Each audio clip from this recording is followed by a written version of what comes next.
ভালো লাগা স্বপ্নগুলোর ধ্বনিময় প্রকাশ ভাগাভাগি করে নেবার অষ্টপ্রহরের তাড়না থেকে আমাদের দলবদ্ধ হওয়া, আর এই সংবদ্ধতার নাম স্বরকল্পন। স্বরকল্পন আবৃত্তিচক্র একটি আবৃত্তি সংগঠন। দীপান্বিত মানুষের প্রতি আনত থেকে শুদ্ধ উচ্চারণের বিকাশ, বাচনিক উৎকর্ষ সাধন ও আবৃত্তি শিল্পকে পেশাদারী শিল্পে উন্নীত করার স্বপ্ন নিয়ে স্বরকল্পন আবৃত্তি চক্রের যাত্রা শুরু হয় 1996 সালের 9 ফেব্রুয়ারি। 1996 সালে চারুকলার বকুলতলায় 13-14 জন বসে একটি আবৃত্তি সংগঠন করার পরিকল্পনা করে।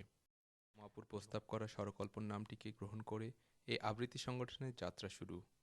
সেদিন যারা উপস্থিত ছিলেন প্রতিষ্ঠা লগ্নে, তারা অনেকেই আজ নেই, কিন্তু তারুণ্যের উচ্ছল প্রাণের বন্যায় স্বরকল্পনের যাত্রা থেমে থাকেনি।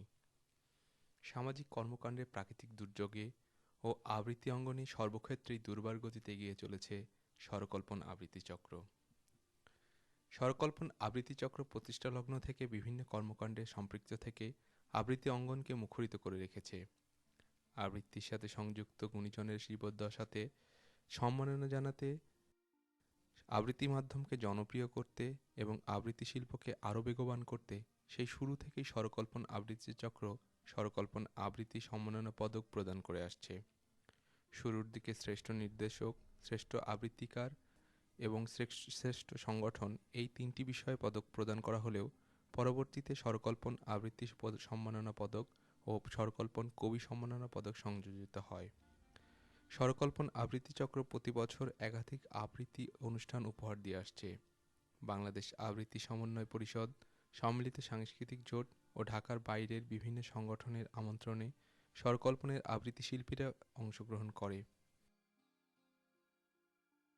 এছাড়াও প্রতি মাসে স্বরকল্পন কিছু ঘরোয়া অনুষ্ঠান আয়োজন করে, যেমন একজন নির্বাচিত কবির কবিতা নিয়ে প্রতিযোগিতা সংপাঠ্য, রবি ঠাকুরের একটি কাব্যগ্রন্থের নির্বাচিত কবিতার উপর প্রতিযোগিতা রবীন্দ্র পাঠচক্র, টানা 20 মিনিট একক আবৃত্তি, 20 মিনিটে স্বাধীনতা, টানা 1 ঘন্টার একক আবৃত্তি, কিছু স্বপ্ন বুক ও বুক পকেটে।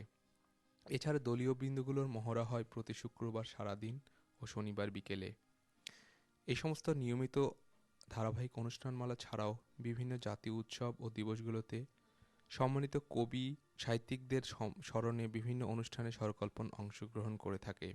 স্বরকল্পন 4 মাসব্যাপী শুদ্ধ উচ্চারণ, বাচনিক উৎকর্ষ ও আবৃত্তি বিষয়ক কর্মশালা করিয়ে থাকে প্রথিতযশা আবৃত্তি শিল্পী, প্রশিক্ষক ও গবেষকদের মাধ্যমে, এবং উচ্চারণ বিষয়ক নিজস্ব সিডি, ক্যাসেট ও নির্বাচিত কবিতা সংকলন প্রদান করে থাকে।